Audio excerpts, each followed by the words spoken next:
العالمين.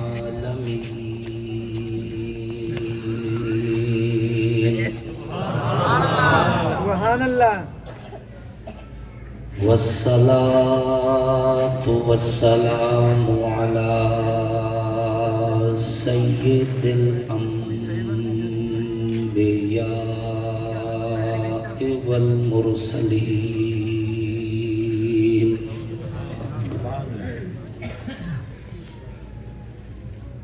وعلى آله وأصحابه أجمعين. سبحان اللہ. أما بعد فأعوذ بالله من الشيطان الرجيم. بسم الله الرحمن الرحيم.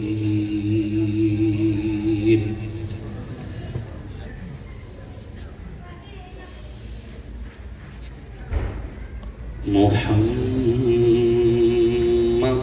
رسول الله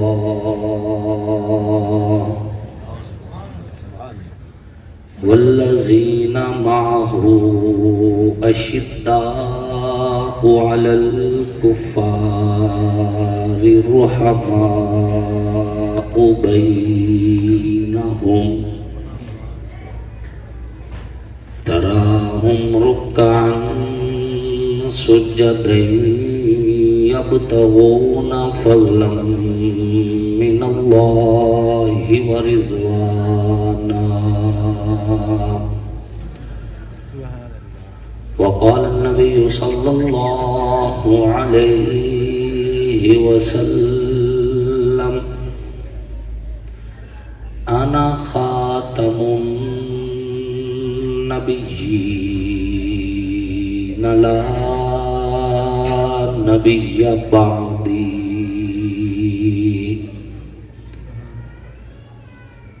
صدق الله وصدق رسوله النبي الكريم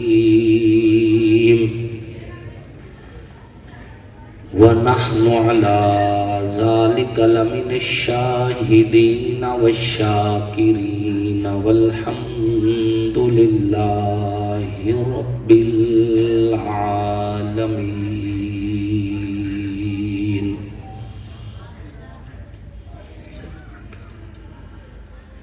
سب سے پہلے مشیت کے انوار سے نقش روح محمد بنایا گیا، پھر اسی نقش سے مانگ کر روشنی بزم کون و مکان کو سجایا گیا. وہ محمد بھی احمد بھی محمود بھی حسن مطلق کے شاہد بھی مشہود بھی، علم و حکمت میں وہ غیر محدود بھی ظاہراً امیوں میں اٹھایا گیا. حشر کا غم مجھ کو کیوں کر ہو قاسم، میرا آقا ہے وہ میرا مولا ہے وہ، جس کے دامن میں جنت بسائی گئی، جس کے ہاتھوں پہ کوثر لٹایا گیا. واجب ست تکریم محسنین ملت علماء کرام، لائق ست تکریم قراء اعظام، نہایت ہی سعادت مند ثناخوان رسول عربی صلی اللہ علیہ وآلہ وسلم،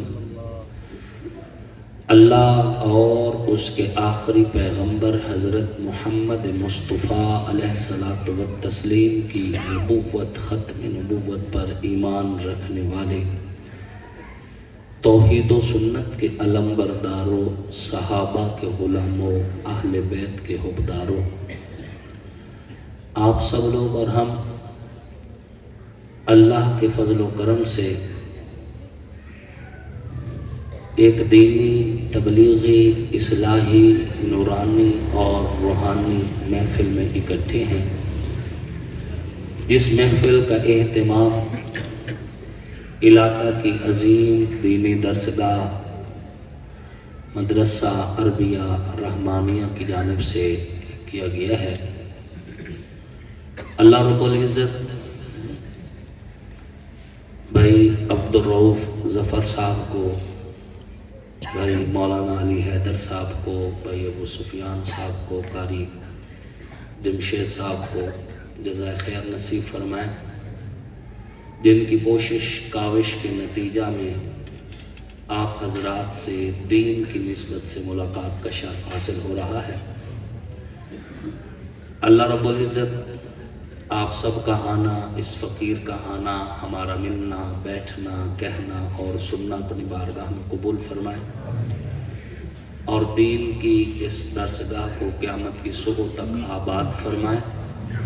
پڑھنے والوں کو، پڑھانے والوں کو، معاونین کو اللہ رب العزت اپنی بارگاہ میں قبول فرمائے، اور اس درسگاہ کی ترقی کے لیے، علوم نبویہ کی ترویج کے لیے حاجی بشیر احمد ظفر صاحب رحمۃ اللہ علیہ کی کوششیں، کاوشیں اللہ اپنی بارگاہ میں قبول فرمائے۔ سامعین محترم، کافی وقت ہو چکا ہے اور رات کا 1 بجنے میں چند منٹ رہتے ہیں۔ اللہ رب العزت اتنی دیر تک آپ کا بیٹھنا، علماء کرام کو سننا اپنی بارگاہ میں قبول فرمائے۔ ہمارے بھائی مولانا مظہر معاویہ خان صاحب اپنے مخصوص انداز میں آپ کے ساتھ مخاطب تھے، اور انہوں نے حتی الامکان کوشش کی ہے کہ آپ کو جگائیں، اور کافی حد تک الحمدللہ آپ جاگ بھی رہے ہیں۔ محفل کا عنوان ہے محفل حمد و نعت۔ حمد کہتے ہیں اللہ کی تعریف کو، اور نعت کہتے ہیں رسول اللہ کی تعریف کو۔ تو الحمدللہ آپ نے اس محفل میں اللہ کی حمد بھی سنی، رسول اللہ صلی اللہ علیہ وآلہ وسلم کی نعت بھی سنی، قرآن پاک کی تلاوت بھی سنی۔ اللہ رب العزت وحدہ لا شریک ہے، اس کائنات کو بنانے میں بھی اکیلے ہیں، چلانے میں بھی اکیلے ہیں، بچانے میں بھی اکیلے ہیں۔ نہ بناتے ہوئے کسی کا تعاون لیا ہے، نہ چلاتے ہوئے کسی کا تعاون لے رہے ہیں، نہ بچانے میں کسی کا تعاون اللہ کو درکار ہے۔ اللہ وہ ذات ہے جو جب چاہے، جیسا چاہے، جس کے لیے چاہے، جو چاہے وہ ہو جاتا ہے۔ اللہ کی مرضی میں، اللہ کی مشیت میں، اللہ کے فیصلے میں، اللہ کی قدرت میں کائنات کی کوئی بھی چیز رتی برابر بھی تبدیلی نہیں لا سکتی۔ یہی مفہوم ہے لا الہ الا اللہ کا، کہ اللہ سے ہونے کا یقین اور اللہ کے غیر سے نہ ہونے کا یقین، یہی مفہوم ہے۔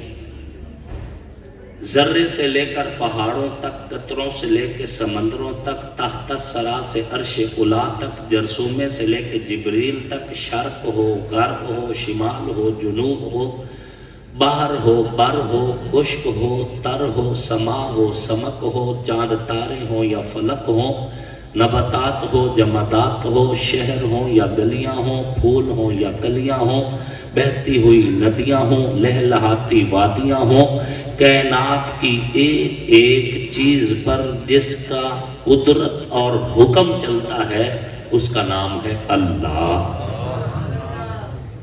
وہ وحدہ لا شریک ہے۔ بیٹے دے اس کی مرضی، بیٹیاں دے اس کی مرضی، رزق کے انبار لگا دے اس کی مرضی، لقمے لقمے کو ترسا دے اس کی مرضی، ساری زندگی بخار نہ ہو اس کی مرضی، کوئی بیماری میں زندگی گزار دے اس کی مرضی۔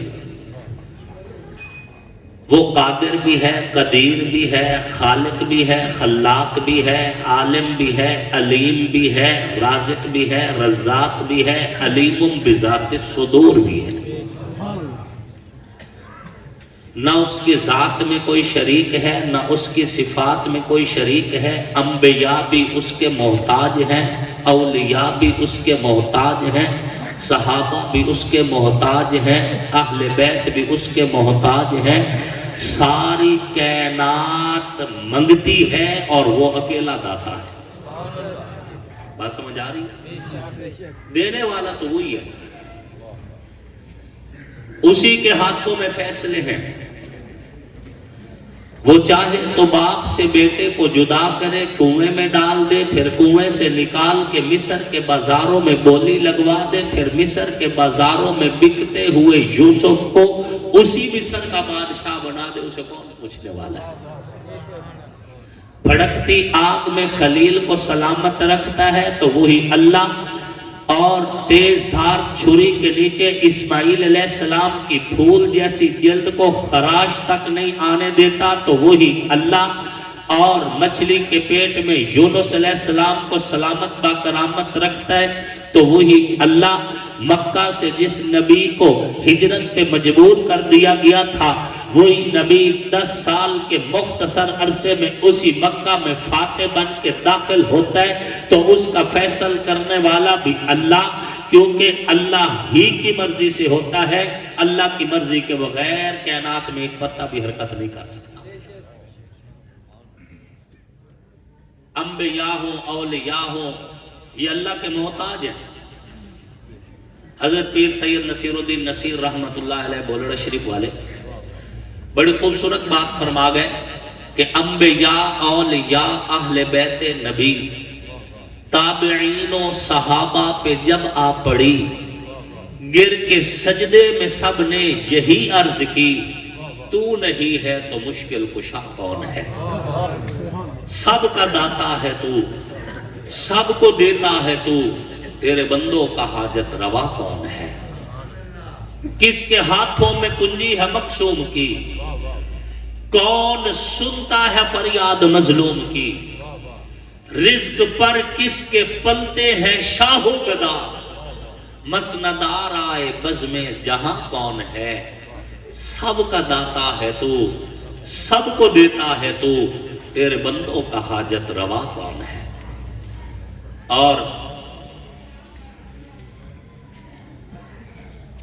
ملک شہادت علی طاہر صاحب شاعر انقلاب، انہوں نے بھی توحید کے بارے میں جب لکھا تو بڑی خوبصورت بات لکھی کہ بتانو پوجن تا ہندو کافر، جے اگنو پوجن مجوسی کافر، سنم پرستی نو کفر آندھے تے آنکھیں اے ہن خصوصی کافر، اجے بھی مومن تو قبرہ پوجے چھوڑی تو انگی تکائی کسر نہیں۔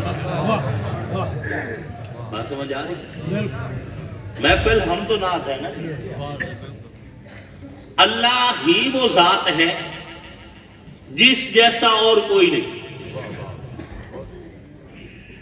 وحدہ لا شریک، اللہ کی ذات، علیم بذات الصدور، اللہ کی ذات، ہر چیز پہ قادر اللہ کی ذات، یرزق من یشاء بغیر حساب، اللہ کی ذات، اللہ ہی کی ذات ہے جس کو یہ طاقت حاصل ہے کہ شاہوں کو گداگر کر دے یا گداگر کو بادشاہ بنا دے۔ اس اللہ رب العزت نے اس کائنات کو بنایا بھی اکیلے، چلایا بھی اکیلے، بچایا بھی اکیلے، پھر اس کائنات کے اندر اسی رب نے انسانوں کو آباد کیے، اور انسانوں کو آباد کرنے کے بعد 1,24,000 کم و بیش انبیاء کو اس دھرتی کے سینے پر اس انسانیت کی بھلائی کے لیے بھیجے۔ ہر نبی اس دھرتی پہ آیا ہے لا الہ الا اللہ کا نظریہ دے کے گئے، ہر نبی اس دھرتی پہ آئے اللہ کا پیغام توحید سنا کے گئے، ہر نبی اس دھرتی پہ آئے اللہ کے بندوں کو ان کے مالک کی پہچان کروا کے گئے، ہر نبی اپنے مقصد میں 100% کیا 1000% سے بھی زیادہ کامیاب واپس لوٹا ہے، اپنی ڈیوٹی پوری کر کے ہر نبی واپس چلا گیا ہے۔ اور اسی دھرتی پر عین اس لمحے جب دھرتی پہ اندھیروں کا راج تھا، ظلم بھرا سماج تھا، ہر طرف ہو کا عالم تھا، اور کائنات کے اندر اندھیروں نے ڈیرے جلا رکھے تھے اور ڈیرے ڈال رکھے تھے۔ ہر طرف اندھیرا، ظلم کا اندھیرا، فحاشی کا اندھیرا، عریانی کا اندھیرا، بے حیائی کا اندھیرا، نفرت کا اندھیرا، شرک کا اندھیرا۔ اللہ کا وہ گھر جس کو ساری امت نے سجدے کرنے تھے، اس گھر میں 1 2 3 نہیں 360 بت رکھے ہوئے ہیں۔ یہ خدا ہے، یہ پانی دینے والا بت ہے، یہ خدا ایسا ہے جو رزق دیتے ہیں، بتوں کو خدا کہتے۔ 360 بت اللہ کے گھر کعبہ میں رکھے ہوئے ہیں۔ لوگ بتوں سے مانگ رہے تھے، دریاؤں سے مانگ رہے تھے، چاند ستاروں سے مانگ رہے تھے۔ شرک کا بادل چھایا ہوا تھا، ظلم کے اندھیرے چھائے ہوئے تھے۔ نہ ماؤں کو عزت تھی، نہ بہنوں کے لیے آنچل تھے، نہ بیٹی کے لیے زندگی تھی۔ جس گھر میں بیٹی پیدا ہو جاتی، صفِ ماتم بچھ جاتی، باپ کو اس وقت تک سکون نہ آتا جب سگا باپ سگی بیٹی کو، زندہ سلامت بیٹی کو اپنے ہاتھ سے گڑھا کھود کے اس میں پھینک کر زندہ بیٹی کے اوپر مٹی نہ ڈال دیتا، اس وقت تک اس باپ کو نیند نہیں آیا کرتی تھی۔ اور زندہ دفن ہوتی بیٹی کی ہچکیاں اس کے بے رحم دل کو موم نہیں کیا کرتی تھی۔ اس بچی کی سسکیاں زمین سے عرش بری کی طرف جب اٹھتی تھی تو کائنات کا رب بھی بول اٹھتا تھا، بِأَيِّ ذَنبٍ قُتِلَتْ۔ جرم کیا ہے اس ننھی بچی کا، جرم کیا ہے اس معصوم بچی کا۔ اس قدر اندھیرے تھے کہ لوگ کپڑا نہیں پہنتے تھے، ننگے بدن کعبہ کا طواف کرتے تھے۔ اندھیرے اتنے تھے، ایک ایک گھونٹ کے لیے جب لڑائی کا سلسلہ بڑھتا 90 سال تک لوگ لڑائی کو جاری رکھتے۔ اس قدر اندھیر نگری تھی۔ اگر کسی عورت کا خاوند فوت ہو جاتا، اس کے سگے بیٹے جائیداد تقسیم کرتے ہوئے اپنی ماں سے یہ کہا کرتے تھے کہ تو بھی تو جائیداد ہے جو باپ کی طرف سے ورثے میں ملی ہے۔ پھر آسمان کی آنکھ وہ شرمناک منظر دیکھتی۔ تاریخ مسلم نے، تاریخ اسلام نے یہ واقعہ محفوظ کیے کہ سگے بیٹے سگی ماں سے بطور وراثت ہم بستری کیا کرتے تھے۔ اندھیر نگری اتنی تھی، سگی بہن کو چوک میں لے کر اس کا بھائی کھڑا ہو جاتا اور پھر لوگوں کو کہتا، ادھر آؤ میں بہن بیچنا چاہتا ہوں۔ پھر بہن کے جسم کے اوپر اشارے کر کے بہن کی خوبیاں بیان کرتا۔ لوگ یوں بچیاں خریدتے جس طرح تم چوک میں سے بکری خرید کے چلے جاتے ہو۔ اتنے اندھیرے تھے۔ اللہ نے کرم کیا، فضل کیا، احسان کیا۔ ربیع الاول کے مہینہ میں سوموار کے دن بنو ہاشم کے قبیلہ میں عبد المطلب کے خاندان میں جناب عبداللہ کے گھر میں سیدہ آمنہ کی گود میں صبح و صادق کے وقت ایک مہجبی بچے نے جنم لیا۔ ایک مقدس ہستی کی آمد ہوئی، ایک پاکیزہ ہستی نے دھرتی کے سینے پہ قدم رکھا۔ میرے پاک پیغمبر کی صورت میں نبیوں کے امام، رسولوں کے سالار، پیغمبروں کے سلطان، سید الاولین سید الآخرین، امام الانبیاء، خاتم المعصومین، سیدی و مرشدی حضرت محمد مصطفیٰ اس کائنات میں تشریف لے کے آتے ہیں۔ گھر میں آتے ہیں، گھر برکت سے بھر گیا۔ گود میں آتے ہیں، سیدہ آمنہ کی گود برکت سے بھر گئی۔ آپ علیہ السلام تشریف لے کے آتے ہیں۔ آقا کے آنے کی دیر تھی، گھر خوشبو سے بھر گیا۔ آقا کے آنے کی دیر تھی، دنیا نور سے بھر گئی۔ آقا کے آنے کی دیر تھی، صدیاں نہیں گزری، 900 سال نہیں لگے، بلکہ چند سالوں کے اندر، مختصر عرصے کے اندر میرے پاک پیغمبر کی نبوت کی برکت سے، میرے پاک پیغمبر کی رسالت کی برکت سے، میرے پاک پیغمبر کی محنت کی برکت سے، میرے پاک پیغمبر کی تبلیغ کی برکت سے، میرے پاک پیغمبر کے جہاد کی برکت سے، میرے پاک پیغمبر کی تعلیم کی برکت سے، میرے پاک پیغمبر کی آمد کی برکت سے، میرے پاک پیغمبر کی رسالت کی برکت سے، میرے پاک پیغمبر کی بعثت کی برکت سے چند ہی سالوں کے اندر دنیا میں اجالے ہو گئے۔ دنیا کے اندر نور ہی نور ہو گیا۔ دنیا کے اندر انقلاب کی بارش ہوئی۔ پھر تاریخ کا سینہ گواہ ہے، قرآن کی ایتے گواہ ہے، حدیث کی روایتیں گواہ ہے، میرے پاک پیغمبر کا دین مکہ سے نکلتا ہے یمن تک، مکہ سے نکلتا ہے شام تک، مکہ سے نکلتا ہے مدینہ تک، مکہ سے نکلتا ہے عجب تک۔ میرے پاک پیغمبر کا دین جب پھیلتا ہے، نور پھیلتا ہے، روشنی پھیلتی ہے، پھر چند ہی سالوں کے اندر دلوں کا حال بدلا تو میرے پیغمبر کی نبوت کی برکت سے دلوں کا حال بدلا تو آقا علیہ السلام کی رسالت کی برکت سے چہروں پر روشنی آئی تو حضور کی آمد کی برکت سے صداقت نے قدم رکھا، حضور کی نبوت کی برکت سے عدالت نے ڈیرے لگائے، حضور کی آمد کی برکت سے دنیا سخاوت سے واقف ہوئی، حضور کی رسالت کی برکت سے دنیا نے شجاعت کو دیکھا، حضور کی آمد کی برکت سے کائنات نے میرے پاک پیغمبر کی نبوت کی برکت سے وہ اجالے دیکھے، وہ روشنیاں دیکھی جو ایک ایک گھونٹ پہ لڑتے تھے، این شہادت کے وقت اپنے حصے کا پانی دوسرے زخمی کو دینے لگے۔ میرے پیغمبر کی نبوت کی برکت سے جو لوگ ننگے بدن کعبہ کا طواف کرتے تھے کعبے کو غلاف دینے لگے۔ میرے پیغمبر کی نبوت کی برکت سے جو لوگ ماؤں کو عزت نہ دیتے تھے ماؤں کے قدموں میں بیٹھ کے جنت دیکھنے لگے۔ میرے پیغمبر کی نبوت کی برکت سے جن لوگوں کو بہنوں کی تمیز نہ تھی، بہنوں کی آمد پہ سروں کی پگڑیاں بہنوں کے لیے زمین پر بچھانے لگے۔ میرے پیغمبر کی نبوت کی برکت سے جو لوگ بیٹیوں کو زندہ دفن کر دیتے تھے بیٹی کی پیدائش پہ مٹھائیاں بانٹنے لگے تو میرے پیغمبر کی نبوت کی برکت سے چوروں نے چوریاں چھوڑ دی، چوکی دار بن گئے تو حضور کے صدقے، راہزنوں نے راہزنی چھوڑ دی، راہبر بن گئے تو حضور کے صدقے بگڑے ہوئے سنور گئے، حضور کے صدقے اجڑے ہوئے آباد ہو گئے، حضور کے صدقے دنیا میں اجالے ہوئے، حضور کے صدقے کائنات میں روشنی ہوئی، حضور کے صدقے ایمان نازل ہوا، حضور کے صدقے قرآن کی دولت مل گئی، حضور کے صدقے مسجدیں آباد ہو گئی، حضور کے صدقے میناروں سے اذانیں بلند ہوئی، حضور کے صدقے مدرس نے تدریس شروع کی، حضور کے صدقے حدیث کی جو دولت ملی ہے، حضور کے صدقے مقرر کی تقریر حضور کا صدقہ ہے، خطیب کی خطابت حضور کا صدقہ ہے، محدث کی حدیث حضور کا صدقہ ہے، فائز کا باز حضور کا صدقہ ہے، لبیب کے لفظوں کی ترتیب حضور کا صدقہ ہے، نقیب کا انداز گفتگو حضور کا صدقہ ہے، ولیاء کی اولیاء کی ولایت حضور کا صدقہ ہے، علماء کا علم حضور کا صدقہ ہے، فقہاء کی فقاہت حضور کا صدقہ ہے۔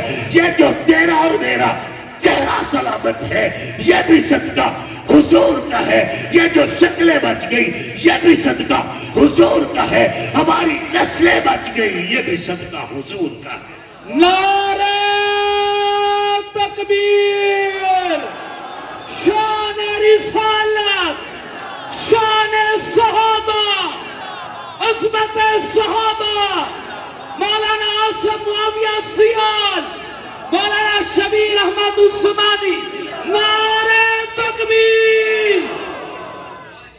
میں تو اس لیے زندہ باد ہوں کہ میرا نبی زندہ باد ہے۔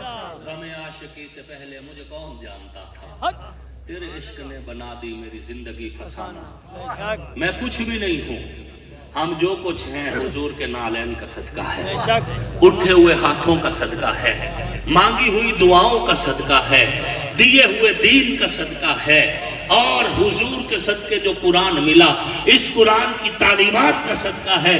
ہم کچھ بھی نہیں ہے، یہ جو کچھ ہے کرم خدا کا ہے، صدقہ مصطفیٰ کا ہے۔ حضور صلی اللہ علیہ وآلہ وسلم چند ہی سالوں کے اندر صدیاں نہیں لگی، 900 سال تک محنت نہیں کی، چند ہی سالوں کے اندر کائنات میں اجالے ہی اجالے ہو گئے۔ پھر میرے پیغمبر کی نبوت کی برکت سے، میرے پیغمبر کی رسالت کی برکت سے، آقا نامدار حضور سرور کونین تاجدار ختم نبوت کی بعثت کی برکت سے اس کائنات نے وہ لوگ بھی دیکھے جو لوگ میرے پیغمبر کے تربیت یافتہ تھے. اس کائنات میں وہ لوگ بھی دیکھے جو لوگ میرے پیغمبر کے فیض یافتہ تھے. اس کائنات میں وہ لوگ بھی دیکھے جنہوں نے نبی علیہ السلام سے براہ راست حاصل کیا تھا. اس کائنات میں وہ لوگ دیکھے جو نبی علیہ السلام و تسلیم کے دائیں بائیں آگے پیچھے رہے, حضور علیہ السلام و تسلیم کا دیدار بھی کرتے رہے, وہاں سے علوم نبویہ کے ساتھ فیض یاب بھی ہوتے رہے. اس کائنات میں وہ لوگ دیکھے جن لوگوں کو میرے پاک پیغمبر کی تعلیم و تربیت نے اتنا بلند کر دیا تھا, اتنا اونچا کر دیا تھا کہ چلتے عرب کی دھرتی پہ تھے, ان کے جوتوں کا کھڑکا بہشت بری تک سنائی دیتا تھا. ایسے لوگ تیار ہو گئے جو زمین کے سینے پہ چلتے تھے, آسمانوں سے جبریل امین سلام لے کر آیا کرتے تھے اور کہا کرتے تھے کہ یا رسول اللہ اپنے یار ابو بکر سے پوچھئے, ابو بکر کا رب پوچھ رہا ہے. ابو بکر تو تاجر تھا, مالدار تھا, امیر کبیر تھا, پیغمبر کے دین پہ لگاتے لگاتے غربت اتنی آ گئی کہ تو نے لباس کی جگہ ٹاٹ پہن لیا ہے. غربت کی وجہ سے آج تیرے بٹن نہیں ہے, کانٹے لگے ہوئے ہیں. اس کے باوجود بھی ابو بکر تیرا رب پوچھتا ہے کیا تو اللہ کی اس تقسیم پہ راضی ہے یا نہیں ہے. سلام آئے عرش سے تو نبی کی جماعت کے لیے, سلام آئے عرش سے تو نبی کے جاروں کے لیے, سلام آئے عرش سے تو نبی کے جانثاروں کے لیے. یہ نبی کی جماعت ہی تو تھی, یہ نبی علیہ السلام کے جانثار ہی تو تھے جنہوں نے نبی کا یہ دین کائنات میں پھیلانے کی نیت سے جب نکلے تو پھر روم کیا, فارس کیا, قسطنطنیہ کیا, وہاں سے نکلتے ہوئے سندھ کی دھرتی تک, پنجگور تک یہ پیغمبر کا دین لے کر نبی کے دیوانے پہنچے. پھر باہر تھے یا بر تھے, ہر چیز گواہ ہے. سمندروں کا پانی بھی گواہی دے گا. پیغمبر کے صحابہ آئے تھے, ریت کے ٹیلے بھی گواہی دیں گے. پیغمبر کے صحابہ آئے تھے, پہاڑوں کی چٹانیں بھی گواہی دیں گی. پیغمبر کے صحابہ آئے تھے. اور این اسی لمحے میں اپنے ایمان کا اظہار کرتے ہوئے یہ کہنا چاہتا ہوں, کائنات میں بننے والی ہر مسجد, ہر منبر, ہر مینار گواہی دے گا کہ نبی کے صحابہ آئے. صحابہ کرام رضوان اللہ تعالی علیہ مجمعین سمیت حضور کے وہ صحابہ جو اہل بیت بھی ہیں, ہم حضور کی ہر نسبت کو سلام عقیدت پیش کرتے ہیں. وہ ہمارے ایمان کی بنیاد ہے, ہمارے ایمان کی اساس ہے, اور ہم ان سے محبت کرنا اپنے ایمان کی بقا سمجھتے ہیں. الحمدللہ خطیب اہل سنت اور خطیب یورپ و ایشیا ہمارے مہربان علامہ شبیر احمد عثمانی صاحب دامت برکاتہم تشریف فرما ہے. وہ آپ سے بڑی تفصیلی انداز میں مخاطب ہوں گے. اللہ رب العزت ان سمیت ہمارے تمام اکابر کا سایہ آپ پر, ہم پر تادیر سلامت با کرامت رکھے. آنکھوں کا نور دل کی چاہت حسین ہے, اسلام کی شناخت غیرت حسین ہے. حور و قصور جنت میں ہے دل پذیر, لیکن سردار شباب جنت مولا حسین ہے. دنیا میں احترام کے لائق ہیں جتنے لوگ, ان محترم نفوس میں شامل حسین ہے. جس نے زبان چوسی محبوب کبریا کی, وہ خوش نصیب کامل مرشد حسین ہے. قاتل حسین پر ہے لعنت خدا کی آج تک, اور میری زبان پہ آج بھی واہ واہ حسین ہے. کافر مرے جو کرتا ہو نفرت حسین سے, آصف میرا تو مذہب عقیدہ حسین ہے. وما علینا الا البلاغ.